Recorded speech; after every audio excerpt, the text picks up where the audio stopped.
a big teamwork. I don't have to pay a payback. How are you? Yeah, it's a sign.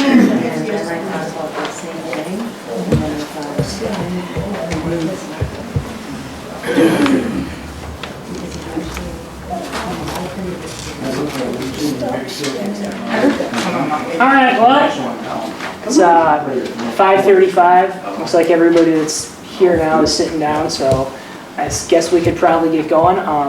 As long as I'm up here talking, I guess I can introduce myself. My name is Jay Hilly. I work for JT Engineering. We are the consultant firm that is doing the design for this project. So I am the project manager from the consultant side.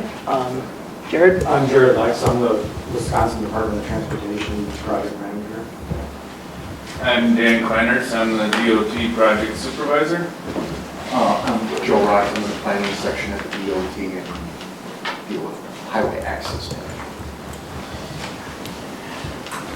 So we're here to talk to you today about Highway 14 from just west of Bowman Drive to right about the County O intersection. And I'm guessing that everyone here knows exactly where those limits are because you can feel it when you hit the start of it and you can feel it when you hit the end of it. So that's what we're going to talk about today. I've got a not too long presentation that we'll go through. And then after that, it'll be sort of an open house format. Everyone that just introduced themselves will be here till 6:30 and we can answer any questions that you've got. There's a display over there that you can look at. It kind of lays out what this is going to look like, which isn't too dissimilar from what it looks like now, but you know, fixed basically. And then everybody that got a handout, there's a comment form on the back of it. If you have anything that you would like to tell us that you don't want to just talk to us face to face, you feel more comfortable writing it down, there's a box to drop them in back there. Otherwise, you can put a stamp on it and pop it in the mail later if you think of something else and send it to us and we'll get it and we will make sure that all of those comments are taken into account when we move forward with the design of this project. So with that, we can get going on our presentation. So here's what we're going to talk about real quick. We'll go through a brief project overview, proposed improvements, what we're going to do, when we're going to do it, how that's going to affect you while we're out there building it, and then where we go from here with the design of this thing. So, project overview. So, like I was saying, is a thing on here? Oh, there it is. All right, so that doesn't show up on the TV. Well, that's cool. All right, well, that's fine. It should be okay. Muddy water. So, like I said, on the west end, it's about 200 feet west of Bowman Drive. It's kind of in between Bowman Drive and the driveway to the Chinese buffet restaurant there. On the east end, it's kind of right at the County O intersection. It's about just over 1.5 miles. It's like 1.57 miles long. And so, project description, so it's a 4-lane road. It's kind of like it's a 5-lane road because there's a twiddle for most of it. Twiddle is a 2-way left turn lane. Get used to using the acronyms at work and that's how that's going to come out. So, pretty heavily trafficked. We project in 2046, which is kind of the design year traffic that we're using for this, that there will be somewhere between 13,500 and 18,100 vehicles a day on Highway 14. Just under 7% of that is trucks. The pavement that's out there right now was built in 1987 and really hasn't had anything significant done to it since then. I think that's pretty clear. When it was built, it's non-doweled concrete, and we'll come back to that in just a minute. But posted speed is 40 miles an hour. So, project needs. Well, the pavement is past its service life. With a concrete pavement like that, without doing anything to it, you would expect to get 20 to 30 years out of it, generally on average. We're past that. If it was built in 1987, 97, 07, 17, we're on 36 years here right now. So we would expect to have to do something here. The joints, most of the joints in between the concrete panels are pretty well filled. There's a lot of cold patch that the county's dumped in there. They've replaced some of the panels ad hoc as we've gone on. We suspect that the reason that the joints have failed is the non-doweled nature of the concrete. That's not really what the DOT would put back anymore, so we're going to fix that. The curb ramps that are out there, and there's only sidewalk kind of right on the west end of the project at Bowman Drive. The sidewalk kind of comes up to Bowman Drive and then turns down Bowman. The curb ramps that are out there right now do not meet current Americans with Disabilities Act standards. So those are not up to snuff. Some of the curb and gutter is busted. There's 2 runs of guardrail kind of right at the west entrance to Richland Square Shopping Center, kind of right across from Starlight Drive. They're an older design. They've got what we call turn down ends. You can kind of see on that top picture there, the guardrail kind of dives down into the ground. That the DOT does not put out there anymore and hasn't for quite some time, quite honestly.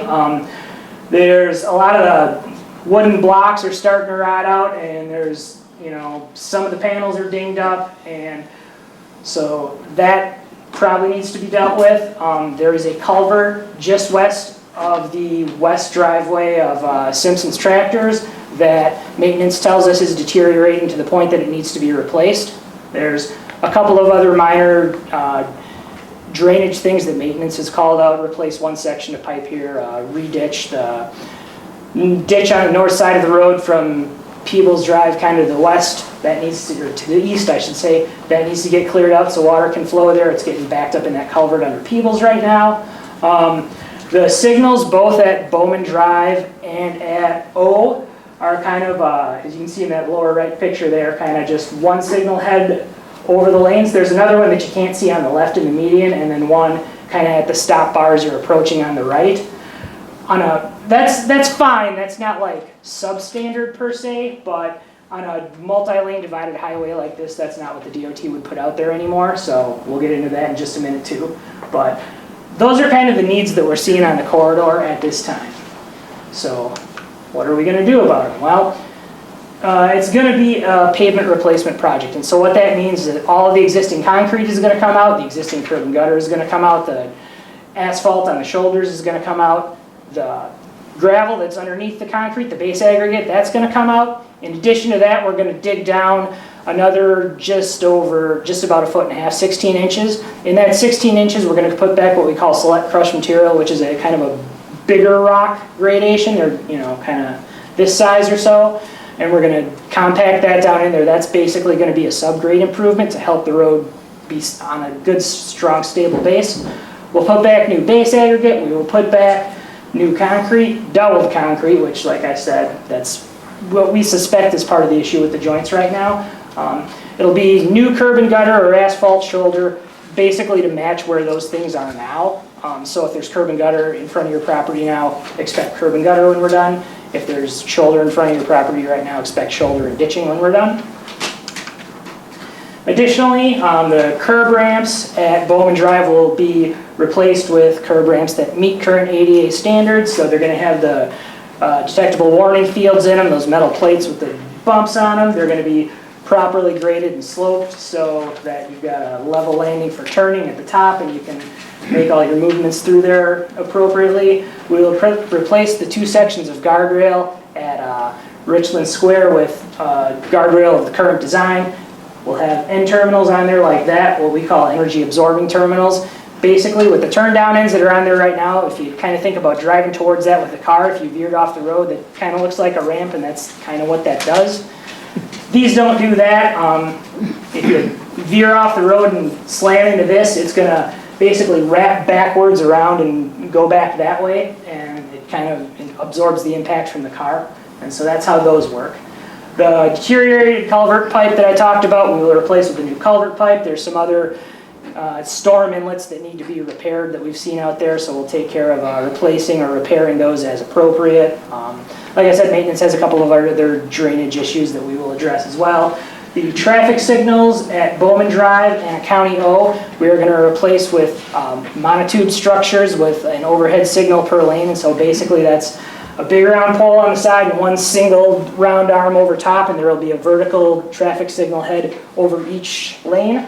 And that has been statistically shown to help reduce accidents caused by rear-ending, backup type of stuff. And there's not like major issues at either of those intersections right now, but that is what DOT would put back on a multi-lane divided road like this. And as long as we're here replacing all the pavement, we will put those back as well.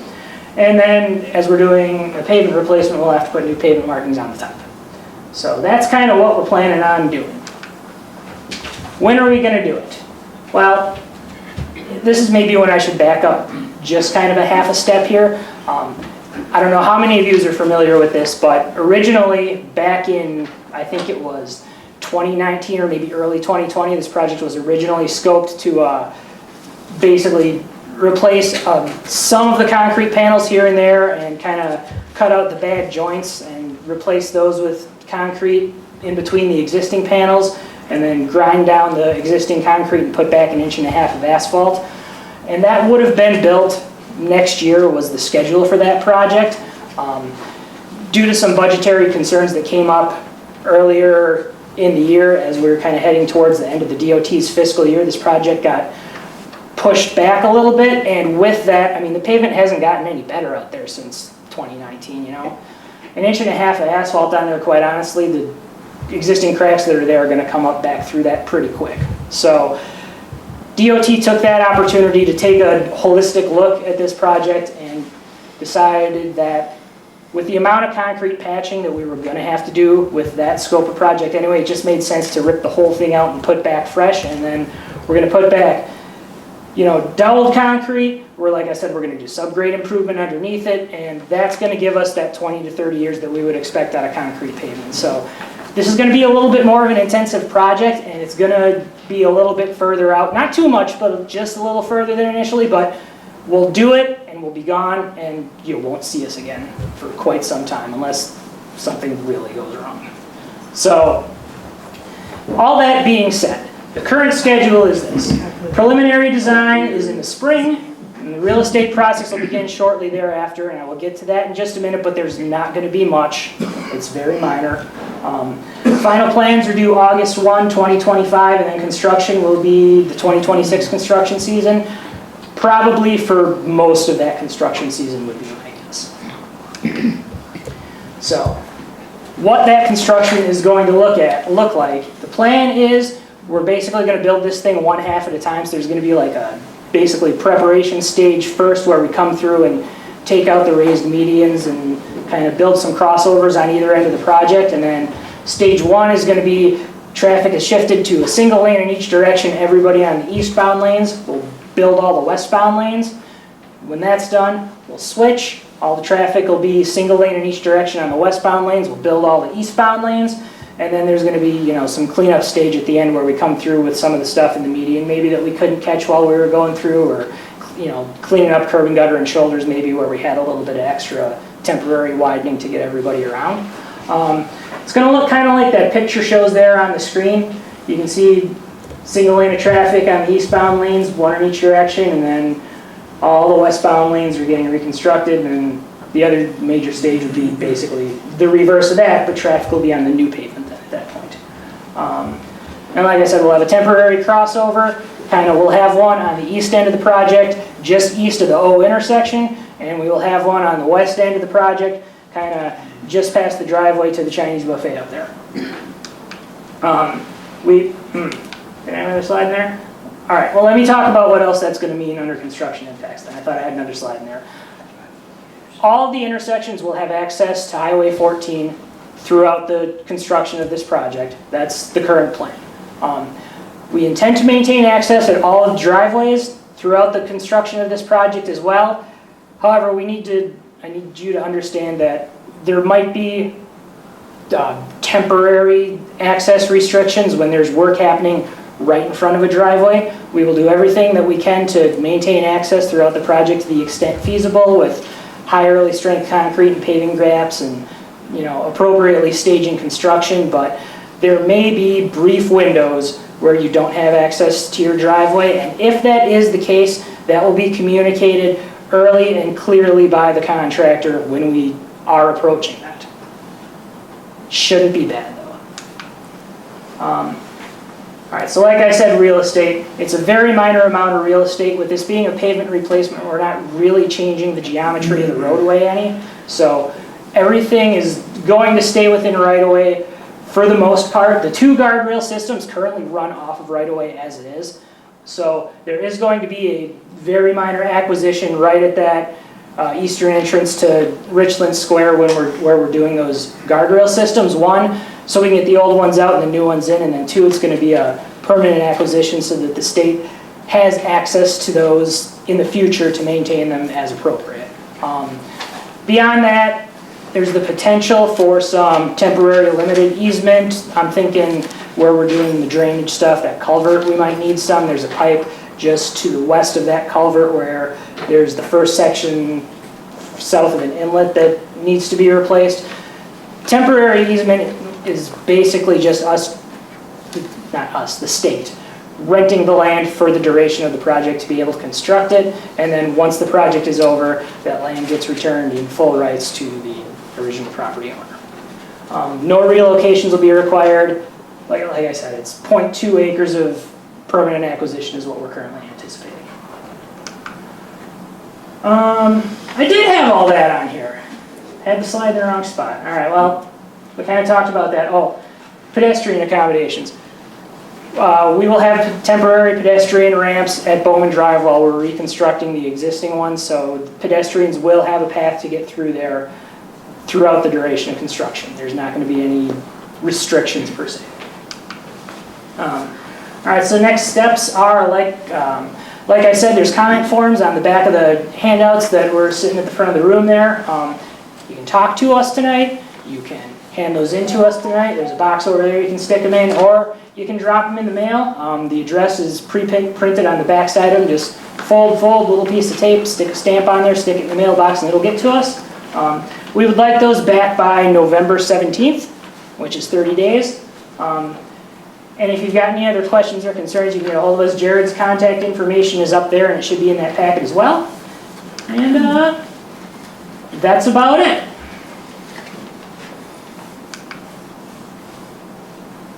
Yes? My name is Dan Godershek. I live at 158 North Sheldon Street here in Richland Center. My comments concern the thickness of the pavement itself. You said high release strength concrete. And 8 inches is not adequate for what I view as the heavy loads that our thoroughfare is subjected to.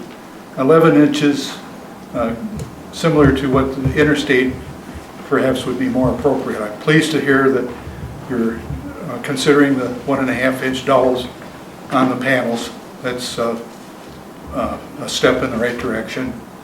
But I'm concerned about the geotechnical engineering aspects of what you've talked about here, about placement of large aggregate or large rocks underneath, because the slope coming down for example, in Simpson's, going underneath that part of the construction certainly has a lot of water that penetrates underneath the pavement in that location. Also, the stretch that exists just when you get to Quick Trip in that marshland or cropland area is very permeable. So I don't think that soil analysis has been carefully considered with what you were talking about. 6 to 8 inches of the base material over 16 inches may not be adequate. So in the freezing and thawing of what we experience here in this weather condition may not be appropriate, and bring that up to your attention at this time. Let's see if I've got some other comments. The basic foundation design of the soil type in that area, have you carefully considered that? So we did have some soil borings taken out there, and the DOT's region soil engineer did do a soil analysis and a soil report on it, and that went to the region's pavement engineer, and he's the one that put together the pavement design on it, and using the DOT's WISPave software, which is what they use for designing pavement, and it takes into account volume of traffic, it takes into account truck percentages, it takes into account soil types and the analysis from the soil engineer's report. And so all those things are baked into that design, and that is what he came up with. Have you gotten into the real world by following some of these heavy milk tankers coming into this area. You had the barred concrete guys right there too in the portion. Yeah, yeah. That was a question of mine. The 7% of trucks include the milk tankers and the big heavy tractors. Is that including the 7% of trucks? I would believe it does, yes. Thank you. All right. I mean, it's like you're on, maybe not a wild sea, but if you take a look at what the pavement actually does right now with the cement trucks and the milk tankers, it's a pretty wild ride at times.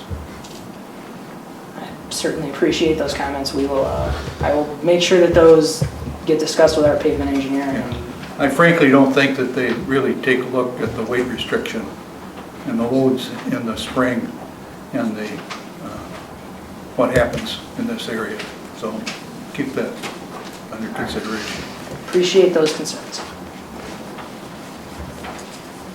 Oh, one other thing. Yes. Yeah, just in my thought process here, I didn't see anything about the testing for slump tests and compressive load. Normally, I'm looking at highway construction for pavement at 6,000 PSI. You mentioned high early strength, the admixtures. And It would only be used in very limited circumstances where we basically have a access limitation and we need to get things opened up quicker. The vast majority of the pavement will be standard concrete. I question that.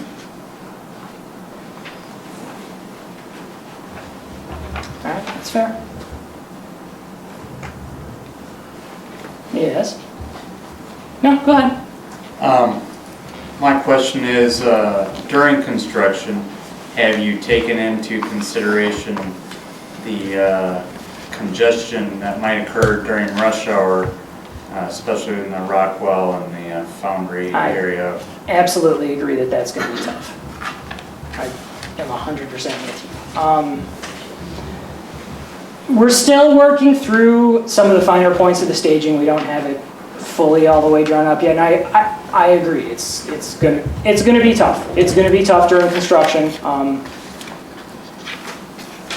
Short of closing the entire road down, I mean, we're trying to keep some ability to keep traffic through. I agree, though. Yeah. Yeah, that's going to be tough. I just wanted to make sure that was being considered. And I get it that you can't just close down all 14 because there's no way to detour unless you're going to send it down to 80 and 60. That would be That only would be option. the detour if we had to close it. Absolutely. So. Yes. My name is Kenneth Smith. I live outside Richland Center on 56. I heard from another person, Paul Corcoran, was mayor at one time, and he was talking about some of the projections that were used for when they did the bypass and did some of those roads. And one of my big pet peeves is the intersection of 14 and 80. Now, I know you're not going there, but the projections for this, I don't know whether they're all that accurate either. Regardless, though, movement of traffic sometimes is difficult, and I see more and more that the state and whoever's in charge are putting in these islands all over the place. The islands are in this section between, they're mainly by the shopping mall there, coming out where the one food store used to be. It's now Tractor Supply. Are you going to take those islands out? Yep, absolutely. Because they're a hazard. I agree 100%. I was through there today. It's a 10-foot turn lane right up against the face of the island. That is, I'm going to go ahead and say that that's probably not adequate in there. That did not feel good. Yeah, those islands are going to be gone. There's even that goofy turn off to turn into the outdoor theater. And I don't know who designed that thing, but it's a one-lane, I don't know.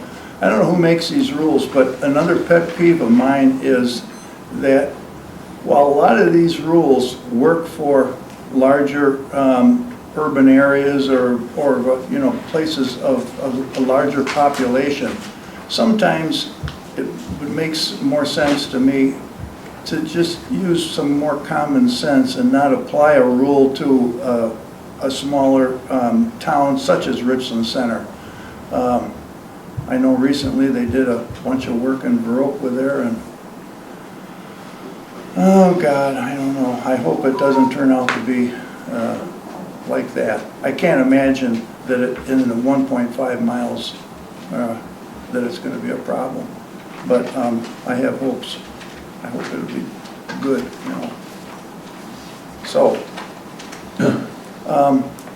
rather than have the taxpayers pay for a bunch of stuff, it'd be nice if they could use some common sense and maybe not apply a rule, you know. Anyway, that's it. All right, that's fair. I have a question. You talked about the doweling, that it wasn't doweled, and so it just fell apart, so to speak. And now you're saying, oh, the concrete's going to work this time because it's doweled. But just somebody that goes back and forth to Madison, they're not putting in concrete there that I notice. It's asphalt. So is there, for Wisconsin with the terrible winters, is there accurate information that says if we put asphalt there, it'll last a lot longer, or anything comparing the two? Because there's some municipalities that think asphalt's going to last longer, otherwise they wouldn't be doing it. I'm sure there's a lot of people here that have been going back and forth to Madison, and you see the asphalt. So my question is, has it really been looked at that maybe right there in that little place, concrete's not going to be the answer? 20 years from now, it's going to be, well, it didn't last, but we doweled, so we don't know what happened. That's my question. Yeah, what's the life expectancy between asphalt versus concrete? Yeah. I mean, I would say generally speaking with asphalt, you're probably going to be back doing something in 10 years or so. Really? No asphalt on a full reconstruct took around 18 years. Concrete's over 30. Pushing 40 if we have some sort of maintenance project in there to catch the cracks before too much water gets in there. Asphalt's a little easier to strip off and replace than concrete, for sure. Agreed.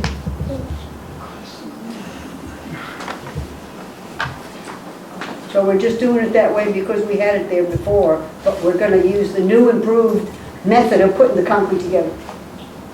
The asphalt versus concrete, that's considered in our pavement design report, which is dictated by soil borings, traffic counts, speed limits, all that. And then it acts as a system, so we have our select crush, our base layer, and our concrete.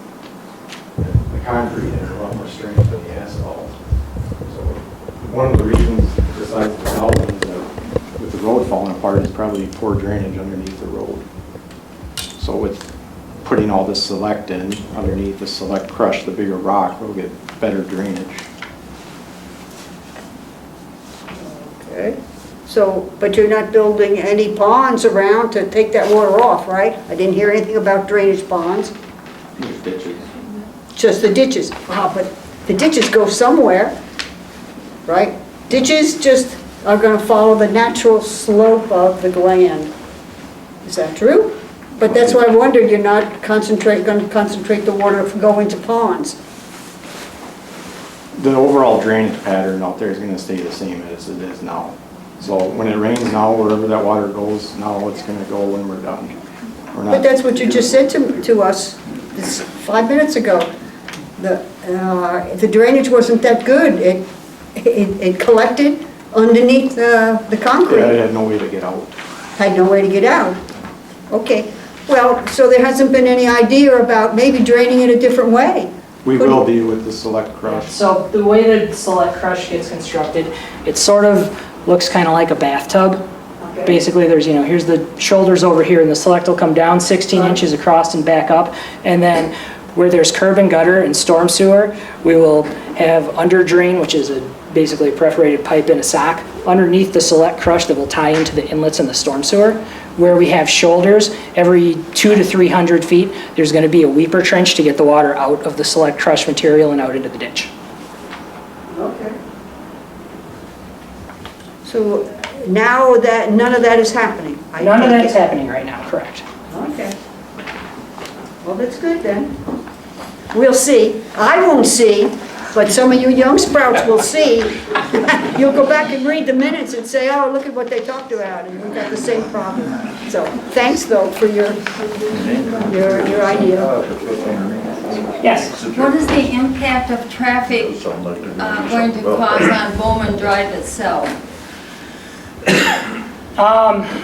We have a terrible problem with speeding now and milk trucks, and that road I don't believe was constructed for the semis, and I could count 40 a day going by my house, and there's a school there, and I'm concerned with the speed.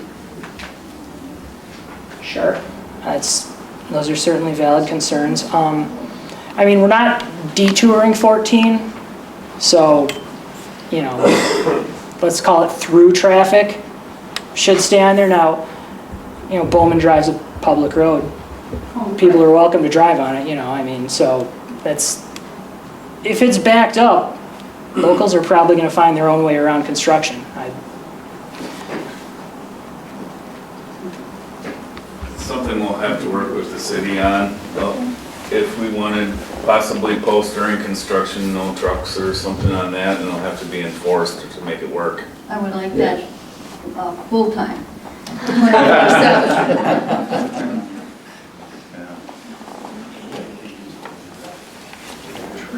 Yes? Michael Lee for 3/4 of a mile south of Highway O on 14. Is this project going to have any effect on the new hospital and whatever's going to be done on that section of the road in the future? Or is that a totally separate deal that you're not concerned with? I would, no, that's definitely a separate situation than what we're doing here. That's down past Homesteaders and stuff. Okay, yep. They bought where Old Cole was there. Right. Across from the Bought funeral that whole home. piece of land is where that's gonna go. Yes, it's across from the funeral home.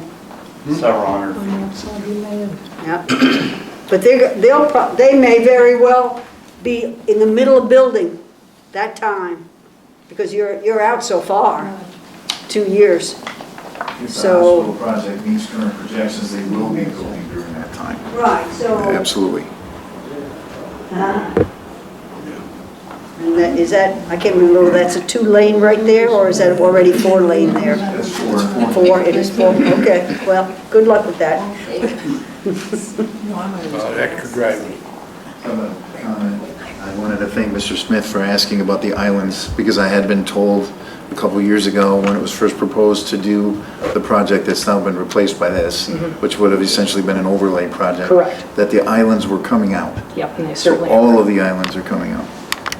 So at Bowman Drive, the larger island there will stay, but those kind of narrow islands at Peebles and at Foundry and at Starlight and the one on the west end of the O intersection as well, all those are going out. Okay, we have, as was just mentioned, a hospital project on the horizon, which will be just to the east of this project, but the projection from the hospital crew is that that will add 450 vehicles a day to current traffic levels on this stretch of 14. And there are, what that's led to, and you'd use traffic counts, I'm sure. Yes. So do business owners. Absolutely. And multiple business owners are expressing interest in perhaps locating a business on the east end. Right, if traffic's going to go up, then Traffic's that's where gonna you go want the up. business to be, yep. So, as mayor, the one stretch of this, besides the islands, thank you very much, that I hear about all the time is the intersection by KFC. People don't feel comfortable coming in and out of the shopping center turning left, coming down the hill from KFC turning either direction, and I get asked for traffic lights there once a month. What's the probability? Right now, there's nothing, and so when we scope these projects, we look at the safety data. Yeah. And there was, when we looked at it, there was no flags at that intersection right now that would warrant signals or any other sort of, traffic control device that would. Yeah, I mean, you can ask the local people if you want to. Is there an issue there? I mean, there is. I've got friends and relatives that work in businesses down there that leave work by turning right, going down to Walmart and looping back around because they don't feel safe turning left at 5 o'clock in the afternoon. So I don't know, I get it, but I don't know what your studies show, but I know what the people here know and what they tell me. That's why I brought it up. Other than that, I love what you're doing. I love what you're doing. Thank you. But that is a thing that comes up all the time. And legitimately, there are multiple businesses that are basically watching to see this road project get done and watching to see the hospital project get done that may very well locate down the stretch. It's just going to add more traffic, which has happened through my lifetime. When I'm a kid here, that's a 2-lane country highway with gravel shoulders and it could handle the traffic. But of course, through the last few decades, most of the new things that came to town went down that corridor, and here we are. And I just want to project, what you're trying to, but project what the future is going to look like. Because I don't see anything but increased traffic down there at all. And I think there eventually may be housing built down that direction as well. Again, a lot of this kind of ties in with the hospital, which they're still working through all that. But if they can hit projections, they want to break ground next year. And if they don't, it'll probably be the year after that on about an 18-month build. And I think when that happens, the likelihood is there will be other things that follow. And so right now, the one spot that I do hear from a lot, I mentioned is by KFC. I'm going to ask you to look at it again, and I believe you when you say you didn't see any flags, but I know the townspeople don't feel comfortable there now. I don't think that's a stretch. Is that a stretch, townspeople? Well, I think that the proper turn lane, the middle lane being a proper turn lane instead of islands there, if people know how to access or use that system, I have no problem with that at all. Okay, and then just from there, other than that, I'm glad you're doing this. When I hear you say that the expected life of that concrete would be 20 to 30 years and we're at 36 years, I would question why it took so long, but then I'll say thank you that you're doing it now. Thank you. I do have something to say concerning what Mayor Carpenter, and that is the slope on that exit into 14 off of KFC. In the wintertime, it is really kind of a touch and go because you want to be sure that you got enough traction there, and that has to be maintained to keep the ice from forming in that area. So there's a lot of ponding there with the water? Well, it's just, yeah, ponding, they've got some potholes there now, but it's the slope itself coming down. When you've got snow and ice accumulating on that hill coming off there, it's treacherous. We'll take a look at that when we do our surface modeling and see if there's anything we can do to improve the drainage there.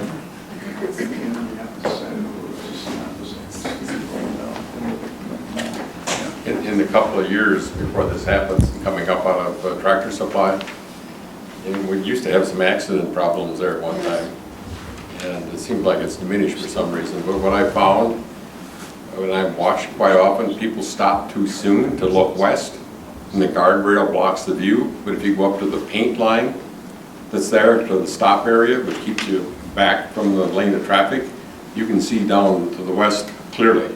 So it's a user issue, and if we get people to understand they need to get up to that painted stop line, they got a better view. I'm not saying it's an easy intersection at all, but it's a use of the intersection that's important.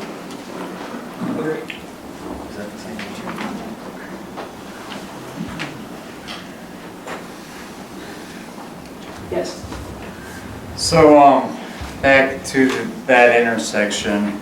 Once upon a time, several years ago in this room, I attended a meeting and they wanted to put roundabouts at that intersection and a couple others. I assume that's off the table now? Certainly not as part of this project. And then it would be, if you're gonna do this project, it would sort of be stupid to then, a few years later, put in roundabouts along, and I'm not saying, you know, years and years out, but right away anyways, you know, 5 years down the road after this project is completed, it would be... Certainly wouldn't look very good, that's for sure. No, it'd be wasting money. Also with that same intersection, if the square were to get more businesses to come back to it, then that intersection is going to be indeed much busier than it is right now. That makes sense, yeah. And perhaps that should be considered as well.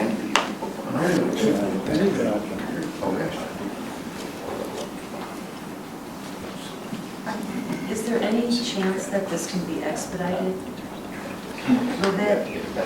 I mean, between the environmental process, the design process, and the admittedly minor real estate process, this is a pretty good time frame already. I know. I mean, I'll bring you the chunks that I buy in my car, and I'll send you the bills. Are you guys gonna do anything with it between now and then? Like, I mean, I'm sure the county's gonna be out there doing more of what they've been doing, but... Lisa, I agree with you, I'll second the motion.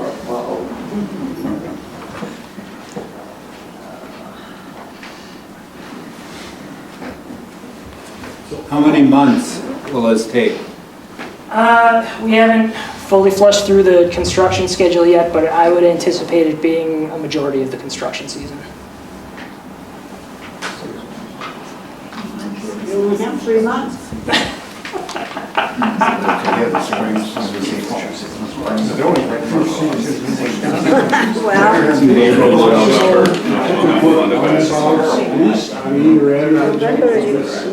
Construction, one at O and one at Olin Drive. Put roundabouts, east on either end of this construction, one at O and one at Olin Drive.